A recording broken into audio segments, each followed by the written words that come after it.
May I now request respected Rajkumar Ranjan Singh, Honorable Minister of State for Education and External Affairs, to kindly address the gathering by sharing us with your wisdom.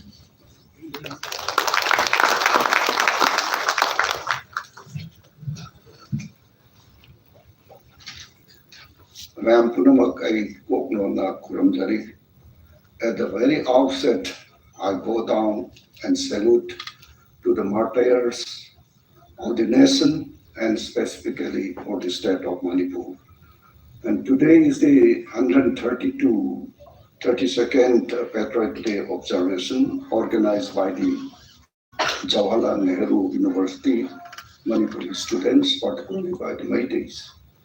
On this occasion, I salute to Professor 𝐏𝐻𝐾𝐓𝐑𝐈𝐎𝐍, Chairperson Special Center for Northeast Studies, 𝐴𝐁𝑈, and my colleague, Dr. Vinay Sahasrabudhe.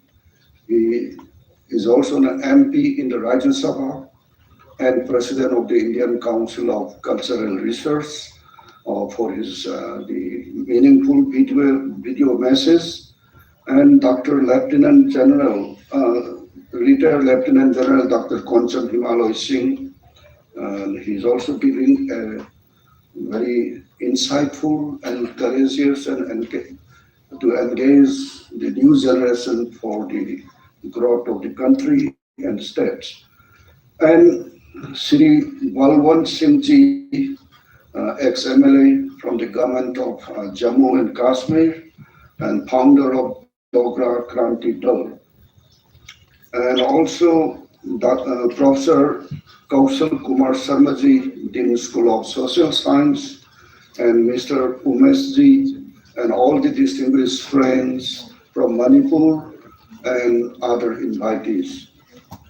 Today is a very solemn occasion, particularly for the people of Manipur. So on this occasion, taking the advantage, and also the place where we organize this Patriot Day, we presume that Jawaharlal Nehru University is the launching pad of the knowledge space, and all the knowledge is accumulated under this university. I have seen it in my time. They have the freedom of thinking and freedom of exercise in utilizing the knowledge, gathering all around the world, and particularly the specific region also. And this is the proper place where we have to discuss the issues of different regions and places, and particularly of the state of Manipur. And on this occasion, I want to share a brief form of the history of Manipur, how Manipur was born, and at what stages we are confronted with different issues. First, we all know that 33 AD, why not beyond 33 AD? And this is the place where to study by the young students. Are we evolved only on 33 AD or beyond that? We have to find out through research and try to find out the strong basis of the Manipur. And in that time, even Professor Bhagat has said, the dynasty throughout the Southeast Asia, Manipur kingdom is the only kingdom where the palace is never changed and dynasty is ruling for the last 2,000 years. And during this ruling, the whole civilization of the state is not solely by the 𝐏𝐻𝐾𝐓𝐑𝐈𝐎𝐍. It's a composite and a multi-ethnic society. It's a symbiosis. You see the location, geographical location of the place, and how the 𝐏𝐻𝐾𝐓𝐑𝐈𝐎𝐍 are involved. You have to find out. Some says that we are also descending downward to the valley from the top of the hills. If you compare to the last research finding of the National Geographic, along with the VM computer company, they try to find out the human migration starting from this Africa. And they already published in the National Geographic journals 75,000 years ago, human migration reached to the Northeast India. So now this is the age of the science and technology. We can find out from different angles. So dynasty is there. Then the medieval periods, since I assumed to the portfolio of the Ministry of Education, I have some facility to deal with the Historical Council of India, Historical Research Council. And but during that month, we could able to publish some kind of the calendar or some kind of poster depicting the medieval dynasty's contribution throughout the country. But all over the India, during that medieval periods, many innovations, even the gold coins, tank, and architectural, cultural evolution, many things happened. But that was not reflected in the earlier historical compositions. Now, under the regime of this NDA government, under the leadership of Prime Minister, we are trying to include, renovate, revibrate all those left out elements of our nation building. Through that, if you see that in the medieval periods, how the dynasty kings of Manipur innovated either in the cultural or in the architectural or in the war technology, these are all involved during this period. Then after that, people are sometimes argue why Meiteis are adopted to Hindu. If you look back and interpret different angles or an alternative approach, if you see it, Meitei, of course, one time the regime was expanded during the 𝐏𝐀𝐓𝐑𝐈𝐎𝐍 Maharaj, covering the southern part of the Brahmaputra and also part of the Kabu Valley and the Bangladesh side. We covered during those days. But generally, if you compare with the other country, other nations, we are small nations. But all the year round during those periods, we are fighting with Burma and fighting with other enemies. But that time, our nation, what is our nation? What is our national religion? What is our national character? That you have to define. Till now, we are not able to define what is the national character of a Meitei. For the national, the identity of the Meitei, can we define it? If you are not able to define by this present age of generation, by this generation, then our platform will be very fragile. Please try to find out through this genuine platform with all the young scholars and the research-minded people, what is our national character? What is our national identity? Please define it and let me educate me also. I will be very happy on that.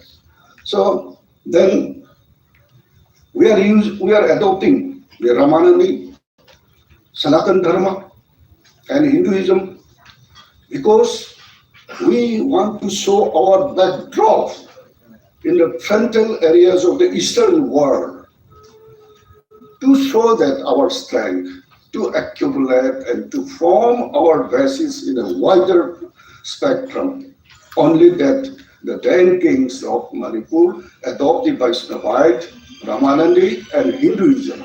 And so when we convert to the Hinduism, Professor Bhagat is well known on that. Never demolish of the native village, rather they promote it. Our Ras Leela is originated from our country, the Lai Haraupa. So when it converted to the Hinduism with the themes and devotees of the Radha and Krishna, then promoted and becomes the national classical dance. Our Nat Sankirtan, it is already recognized as an intangible heritage in the UNESCO. So these are how our nation, our civilization is promoting and progressing and coming up. That we should not forget this one. Then after that, third point I would just like to share all of you is that it's 7-year devastation. What lesson we have taught to us? We are talking about the 7-year devastation. What lesson we received? What lesson we can learn from that? Did you have any lessons? Did our older generations, professors and scholars, did they give any lesson to us based on that 7-year devastation? Today also we are talking about this 32nd Patriot Day. Can we give a new lesson to us to build up our nation? Please think on that. Instead of that observation and doing and singing, in my mind it will not promote our growth. Please think it. From 7-year devastation, what lesson we could get it? Until and unless we could lesson from that, we cannot progress and we cannot defend ourselves. That is, I want to mention to my young colleagues and the dedicated friends here. 4th point, Anglo-Manipuri War. From here also, what lesson we taught it? We were thinking about the Manipur never associated with the Indian freedom movement. We always thought that, but very recently, of course, it is a fact and it was well documented outside the world. But inside Manipur, nobody recognized. Just the president of the ICCR in his video message says, the unsung heroes. During these 75 years of Indian independence, Azadi ke Amrut, I mobilized throughout the northeastern India to enlist the unsung heroes of the northeastern region, at least 100. Many of these states, those academicians and historians, they come forward and listed well. What about Manipur? What about Manipur? Nobody is coming up. Maybe history professor, sociology, anything, who are talking about the patriotism of Manipur. Why they are not coming out and listing those unsung heroes? And one of the heroes in 1957 is the Sepoy Mutiny, I know. In that Sepoy Mutiny, any Manipuri person was involved or not? Do you know all this information by the younger generation? Perhaps you might have heard as a folk tale, Sanasai, you might have heard it. He is the Prince Narendrajit.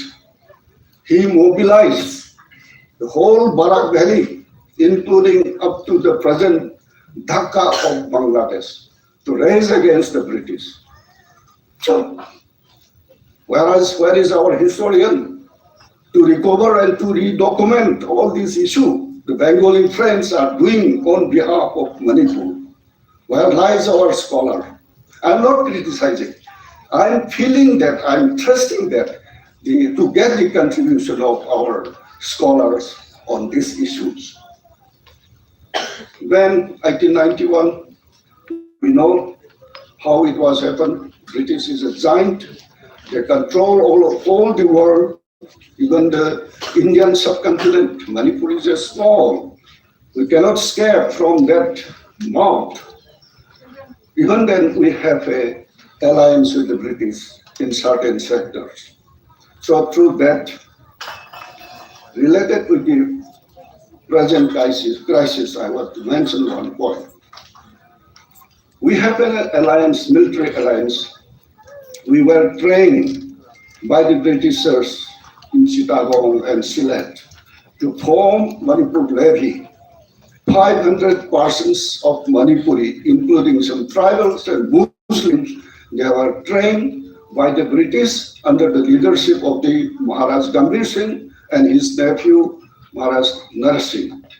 They were trained with a gun and come out to the Manipur and driven out all those Burmese occupied the Manipur. So with that military alliance, when the British formed this British India, the then Burmese government do not like to give the Sin ethnic community as their citizen. So the request to the then Maharaja allowed them to settle in Manipur. And that was in Maharaj Narsing's spirit, allowed them to settle. Then after that, what happened? That we have to study it. And then statehood parade. We were 1948 parade is also there. We have our own, the Council of Ministers. We have our own, well approved by the Darbar Constitution was there. Then we merged with the Indian nation with all the existing geographical boundaries. When we merged to the Indian Union, the present political boundary, the geographical boundary was in total and accept. Even the reserve forest, protected forest, and all these were all during the Darbar's time, it was classified. And when we joined to the Indian Union, we issued a new gazette during 1960s and others. Why our people's representatives who spoke on this issue,